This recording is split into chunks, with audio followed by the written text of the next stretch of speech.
Donc, écoutez, merci à tous encore une fois de votre présence. Pour vous parler un peu de 2018 quand même, et pour vous dire que notre projet 2018, il se construit, il est construit, et puis il va s'articuler autour de 4 objectifs.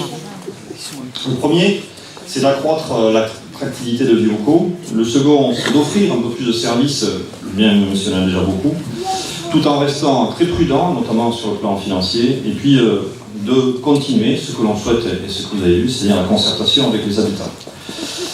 Alors, sur l'aménagement d'abord, mais en continuité, surtout avec ce qu'on a fait déjà, vous avez vu, on a 3 grands secteurs sur notre territoire, 3 grands secteurs qui ont fait l'objet depuis déjà 2010 d'un projet global qui au début faisait peur, puis qui finalement se met en place année après année, et c'est dans cet esprit qu'on y travaille.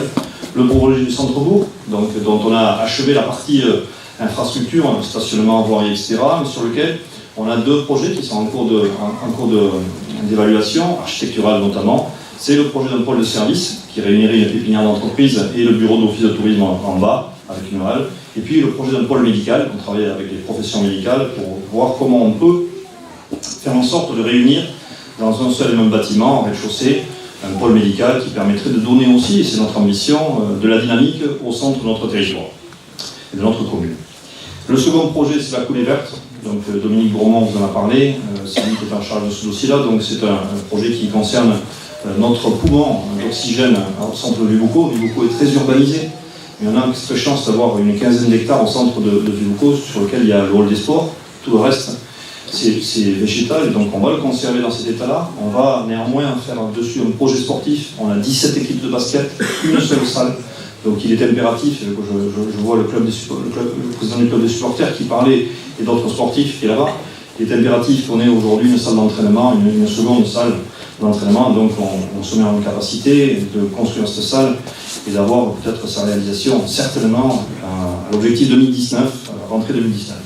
Sur la partie nord de la coulée verte, qui est proche de Messanges, on souhaite maintenir un espace environnemental très fort, avec peut-être une zone qui sera traversée par la zone humide qu'il y a déjà, renforcée un peu, et qui permettra aussi d'avoir un bassin tampon au niveau de l'eau du courant de Moïsan que nos amis de Messanges nous envoient.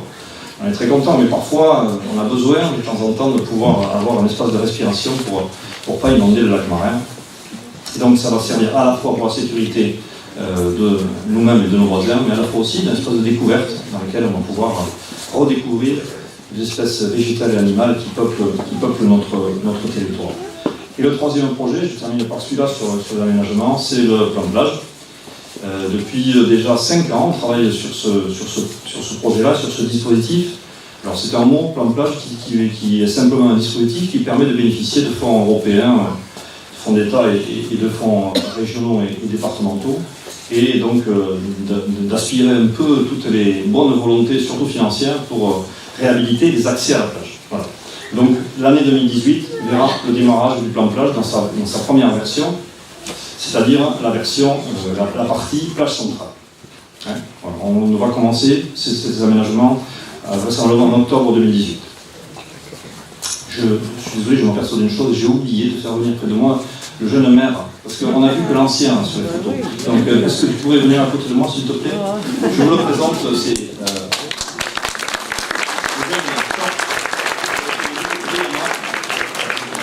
on va partager ensemble. Si jamais je dis des bêtises, tu me... Les 3 grands secteurs sur lesquels on va développer un aménagement n'empêche pas qu'on se préoccupe aussi des quartiers. Donc sur les quartiers, on a un plan de végétalisation, ça j'y tiens absolument, parce qu'on s'aperçoit que dans nos communes, on sait bien couper les arbres, on ne sait pas forcément bien les replanter. Et donc on a pour ambition cette année de replanter 200 arbres, pas des arbustes, 200 arbres sur les quartiers, dans les quartiers, pour redonner à notre village cet aspect de village sous les pins qui nous plaît tant et qu'on perd de plus en plus. Donc on a un plan de végétalisation, il y a un comité consultatif, je crois qu'il est là, le président, qui est comité consultatif environnement, qui est en face, voilà, qui est très offensif. Je vous rappelle qu'on a attribué cette année un budget participatif de 10 000 €, c'est-à-dire que Monsieur le Président de la Commission a à sa disposition un budget de 10 000 € pour développer les projets qu'il souhaite avec la Commission sur la commune. Et donc on compte bien que ce budget soit consommé, je vous le demande, pense que c'est pas une demande trop difficile voilà, pour faire en sorte de participer à la digitalisation de l'île. On a souhaité aussi continuer la rénovation des espaces publics. On a le secteur du barrage sur lequel le comité consultatif urbanisme, celui-là, a fait un travail important d'aménagement. Il y a des parties à enrober qu'il faut refaire qui sont importantes puisque ça a été envahi très longtemps par les sables et donc très endommagé. Donc on va refaire cette partie-là, et puis la rue du Plec aussi, qui est un peu en déshérence aujourd'hui et qu'on souhaite réhabiliter. Sur les deux secteurs, on essaie d'aller petit à petit le plus loin possible à partir de l'aménagement de centre-ville pour que aussi dans les quartiers et dans les parties qui ne sont pas forcément à l'hypercentre, il y ait un aménagement qui soit conséquent. Dans le cadre de l'aménagement des quartiers aussi, on n'oublie pas qu'on a comme ambition, et depuis déjà quelques années, de faire en sorte de rééquilibrer un peu la population de Vibucco. On est très content, très heureux d'accueillir beaucoup de retraités, mais on est très heureux aussi d'accueillir aussi beaucoup de jeunes actifs, de jeunes ménages qui nous permettent bien de peupler l'école et de faire en sorte que l'école continue à vivre avec tout le plaisir qu'on a eu d'accueillir depuis 3 ans 30 nouveaux enfants, donc une classe pratiquement, à l'école de Vibucco. Ceci grâce au travail qui a été fait et qu'on va continuer sur notre territoire pour faire en sorte de créer des logements aidés, soit en accession, soit en location. Donc on a déjà 4 terrains qui vont être prochainement viabilisés. C'est Marie-Lise Denis qui s'en occupe sur le prolongement du boulevard du Marancin, et on est en train de travailler avec XL Habitat pour un projet de petit collectif et pour entre 8 et 10 logements aidés sur la commune. Voilà au niveau des quartiers. Je suis très rapide parce qu'il y a encore beaucoup de choses à dire. On a fait un travail aussi, et ça c'est au profit de tout le monde, des associations mais aussi des usagers. On a fait un travail très important sur les bâtiments publics et sur les infrastructures. Vous êtes ici dans la maison des clubs, elle a été complètement repeinte, on l'a équipée aussi en vidéo, on va équiper les autres salles j'espère, on va équiper la petite salle à côté, de manière à ce que les associations puissent avoir un outil opérationnel pour leurs réunions, mais aussi pour des fêtes de famille, qui a très souvent ici. On a enlevé, vous ne l'avez pas remarqué, mais on a un peu poussé les murs de cette maison des clubs, puisqu'on a enlevé toutes les armoires, etc. Et bientôt on va mettre en valeur le bateau de Monsieur Mans, qu'on va mettre en valeur donc, à la pinasse. C'est quand même là aussi qui serait le mieux. Et donc de manière à occuper le plus possible l'espace pour vous tous, pour qu'on puisse en profiter. Sur les bâtiments publics et sur les installations, on a fait un travail à l'école très important aussi. On a là aujourd'hui, en 2017, l'école élémentaire. Je me trompe à chaque fois, élémentaire, je suis désolé pour les enseignants. Donc l'école élémentaire a été complètement rénovée, sur le plafond, avec aussi une ambition en termes de transition énergétique, pour qu'elle soit moins consommatrice d'énergie. Cette année, en 2018, on va s'occuper de l'école maternelle, pareil, sur le plafond, avec le changement de tout ce qui concerne l'isolation, mais aussi le confort des enfants, et aussi le confort des enseignants. Voilà, donc ça va être un projet assez lourd, mais qu'on va mener.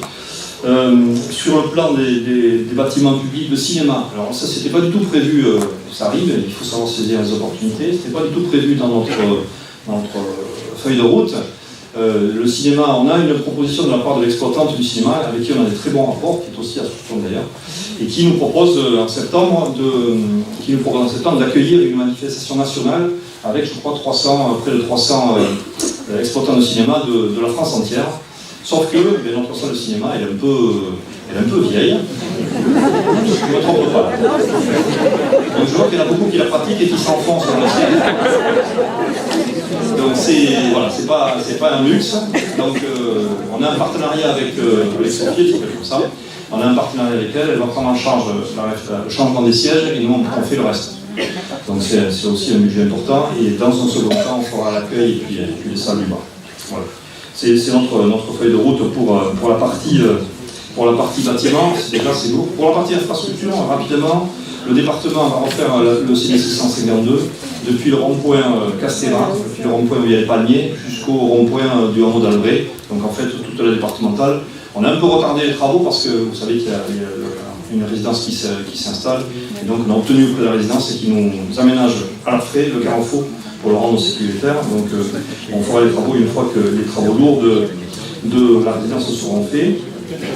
On va aussi toujours se préoccuper du Moisan. Je ne sais pas s'il y a des gens de l'association du Moisan, mais on a toujours ce problème-là. Le Moisan, on a un budget qui est prêt pour cette partie-là, mais on a un problème patrimonial, puisqu'il y a une partie de cette avenue qui refuse qu'on élargisse, alors que, vous le savez, certainement pour la plupart d'entre vous, on a un cahier des charges qui l'impose. Donc, quand on aura réglé ce problème patrimonial, on ira dans cette perspective-là. On a fait un test sur les cours de tennis. Je vois que le directeur des services techniques est par là. Il nous a proposé de faire un test sur la réflexion des cours de tennis, et ça a marché. Donc, on va cette année aussi refaire 4 cours de tennis, je crois. 4 cours de tennis, donc c'est les employés communaux qui le font, avec une technique très particulière et très intéressante, et surtout très économique. Je finirai par l'estacade. Alors ça, Jean-Pierre Labéry, vous avez vu comme il est photogénique. Il est là.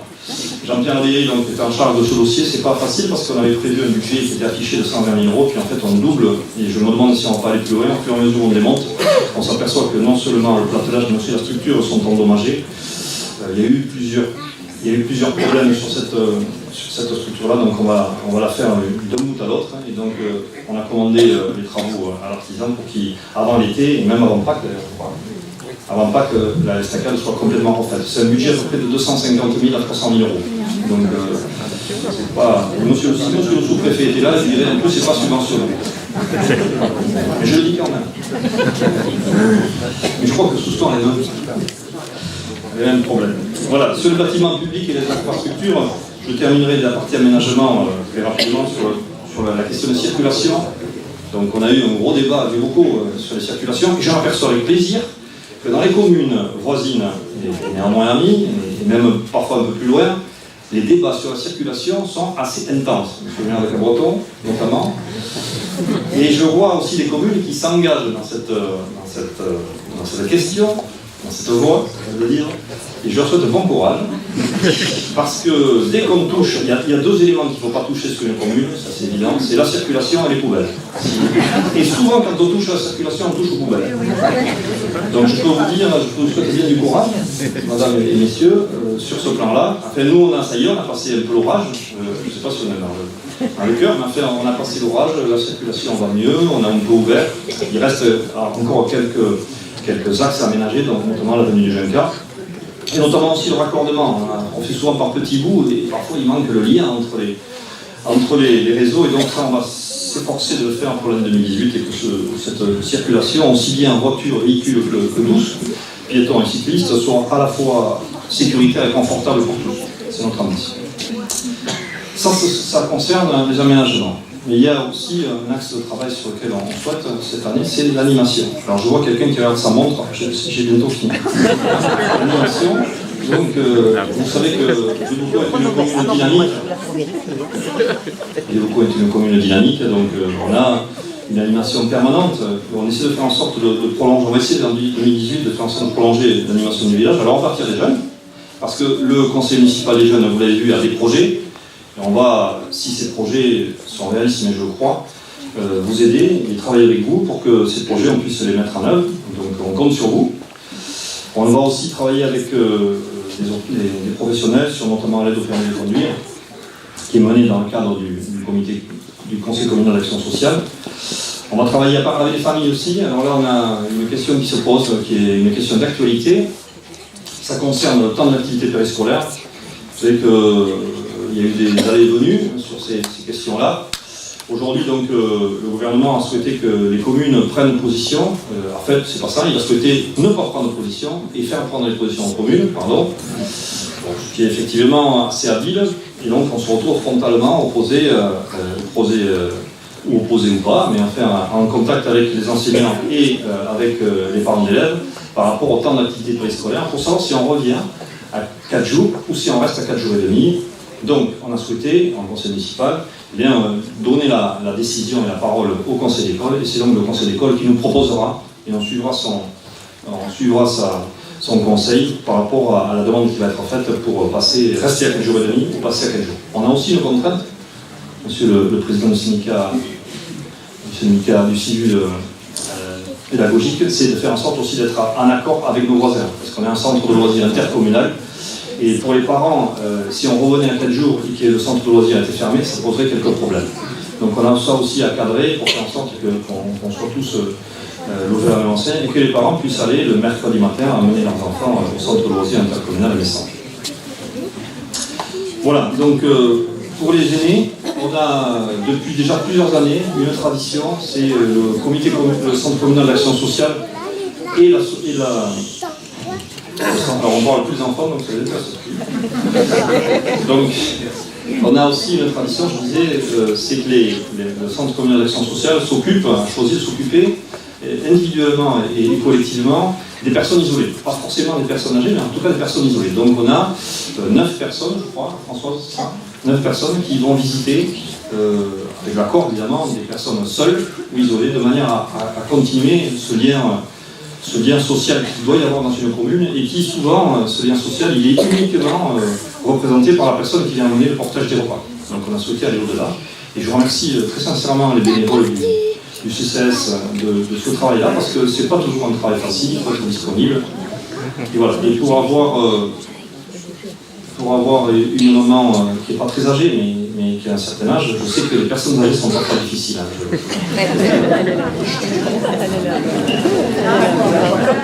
Je n'entends pas. Alors, j'étais sur les animations du village, le classique. Je voudrais dire aussi qu'on a une tradition, on a des animations qui sont annuelles, et que sur la fête de la Coustille, qui va bientôt démarrer, c'est au mois de février, c'est le mois prochain. Sur le printemps des Landes, on travaille le département de manière très, très opérationnelle. L'été, bien sûr, avec le comité d'animation que vous avez vu, et qui, chaque année, propose de nouvelles animations, propose aussi un cadre que les gens aiment bien. Je vous rappelle que chaque année, et c'est assez curieux, on progresse en termes de fréquentation des courses hollandaises. Alors on dit toujours, c'est toujours pareil, la course hollandaise, la pelote basse. D'ailleurs, pas moins que chaque année, on a encore plus de spectateurs, même si cette année, en plus, on a annulé 4 courses hollandaises. En annulant 4 courses hollandaises, on a eu plus de spectateurs que l'année précédente, qu'en 2016. Donc vous voyez que pour nous, c'est peut-être toujours la même chose. Pour les vacanciers qui viennent nous voir, c'est un moment de tradition qu'ils emportent avec eux, et ça nous fait plaisir, ça leur fait plaisir aussi. Et puis, depuis quelques années, on s'efforce avec l'association des commerçants, je crois que Vincent Galfi est ici, on s'efforce aussi de travailler sur les animations d'hiver. Et je souhaite qu'en 2018, on y travaille encore plus pour qu'il y ait une autre saison, comment ça s'appelle, non seulement la saison estivale, mais aussi une autre saison au cours de laquelle les vacanciers, mais aussi les gens du groupe puissent trouver leur compte. C'est une chose importante. Je risque un peu sur les animations nouvelles, parce que je ne sais pas si tout le monde est au courant. Bon, sur les animations nouvelles, on a tous les 2 ans le Salon du Polar, qui est un salon régional, voire même national, avec des vraies pointures au niveau des auteurs de romans policiers. C'est financé par le département et par la communauté de communes, madame la vice-présidente, merci, mais aussi par les locaux, bien sûr. Et c'est un temps fort, important de notre paysage culturel.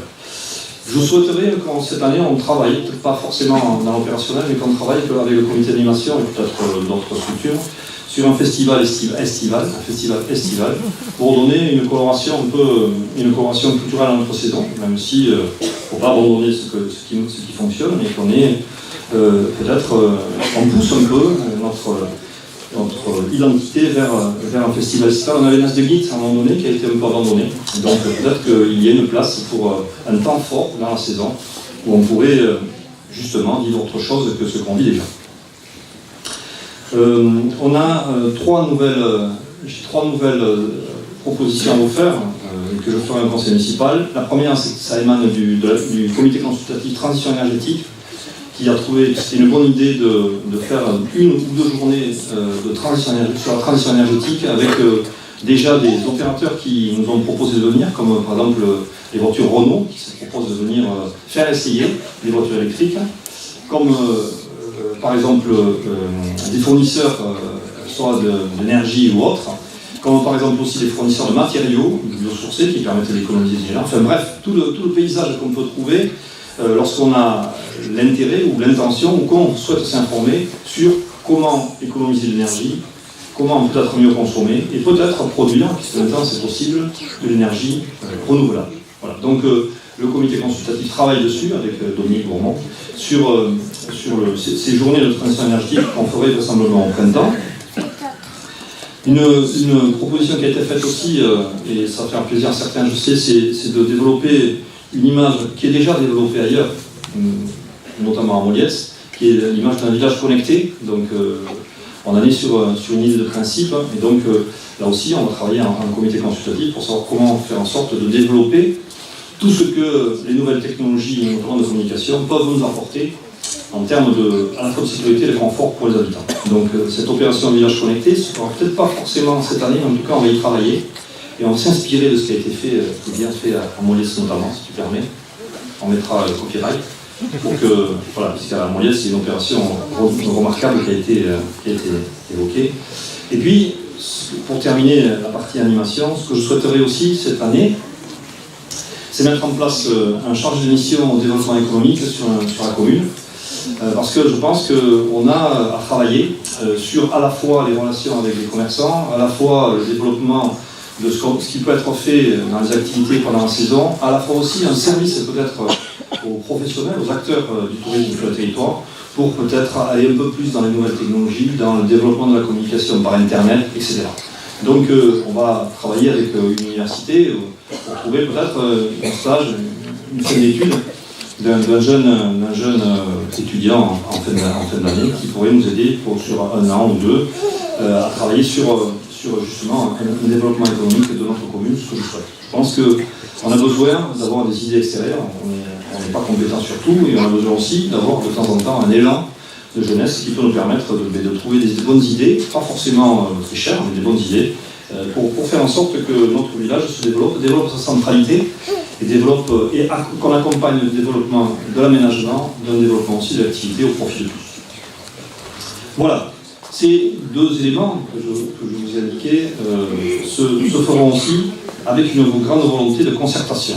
Ça, le maire des Jeunes y tient. Une grande volonté de concertation, notamment par le renforcement des comités consultatifs. On en a un de plus cette année, c'est le comité consultatif Transition énergétique. Il vient de naître, il a déjà organisé 6 réunions, je vois des membres ici, très actives et très intéressantes, et avec des projets dont je vous ai parlé. La réunion de l'été, on va la renouveler, parce qu'effectivement, on s'aperçoit que les habitants de Dubuco ont la possibilité d'avoir contact avec des élus qui sont toujours disponibles, qui sont là, mais par contre, les résidents secondaires n'ont pas forcément non plus l'accès à la même information. Donc, on fera une réunion d'information cet été, comme on l'a fait l'été dernier, pour faire le bilan de l'année et les perspectives de l'année suivante. Il y aura 3 réunions publiques au moins, une sur le plan de plage. On a souhaité que tous les grands projets structurants, on puisse, avant de les décider, les confronter. Une sur le plan de plage, une sur la coulée verte, et une sur le réseau pluvial, puisqu'on a une étude sous l'autorité de Danny James et du SIAM, Danny est là, qui concerne la création, le diagnostic et les préconisations pour améliorer notre réseau pluvial sur notre territoire. Et puis on fait une nouveauté cette année. Alors c'est un peu ambigu ce que je vais dire, mais je vais essayer de ne pas être... on va faire une nouveauté, c'est qu'on s'aperçoit aussi que le devant de porte, comme on dit de manière un peu familière, c'est-à-dire ce qui se passe devant chez vous, est souvent un peu délaissé, parce qu'on est sur des grands projets, sur des structures de projets qui sont un peu complexes. En revanche, le devant de porte est un peu délaissé. Donc on va faire des marches citoyennes, c'est-à-dire que les élus auront en charge des quartiers, mais il y a déjà des conseillers de quartier, on réunira ceux qui le souhaitent, les citoyens qui le souhaitent, avec le responsable des services techniques qui n'est pas au courant encore. Je vous le dis, monsieur Claudio, de manière à relever tout ce qui ne va pas.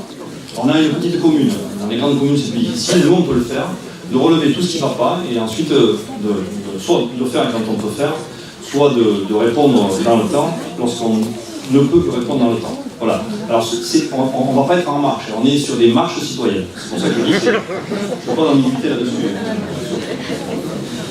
Voilà.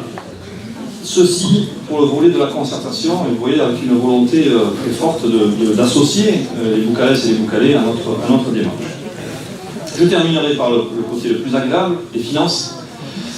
Donc cette année, on a maîtrisé notre endettement une fois de plus, même s'il a fallu emprunter pour qu'on puisse réaliser nos projets.